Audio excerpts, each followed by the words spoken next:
গণভোটের মাধ্যমে রাষ্ট্র সংস্কারের সুযোগ এসেছে বলে মন্তব্য করেছেন নারায়ণগঞ্জের জেলা প্রশাসক মোহাম্মদ রায়হান কবির। বৃহস্পতিবার ফতুল্লা মডেল থানাধীন ফতুল্লা সরকারি প্রাথমিক বিদ্যালয়ের মাঠে এক সভায় তিনি একথা বলেন। নারায়ণগঞ্জ সদর উপজেলা প্রশাসন ও ফতুল্লা ইউনিয়ন পরিষদের আয়োজনে গণভোট বিষয়ে জনসচেতনতা ও নাগরিক অংশগ্রহণ বাড়ানোর লক্ষ্যে উদ্বুদ্ধকরণ এই সভা হয়।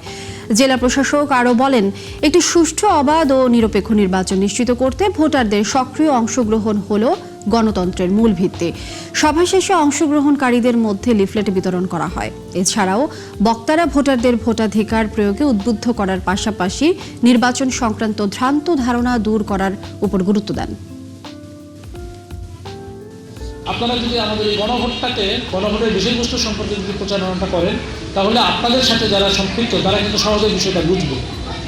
তো আমাদের পাশাপাশি যদি আপনারাও ওই দায়িত্বগুলি পালন করেন, তাহলে আমাদের এই গণভোটের বিষয়টা আমাদের প্রান্তিক পর্যায়ে যারা সাধারণ জনগণ, যারা হয়তো গণভোট অথবা সরকার নিয়ে এতটা চিন্তিত না বা এতটা চিন্তাধারা করেন না, তারাও হয়তো এই বিষয়টা সম্পর্কে জানতে পারবেন।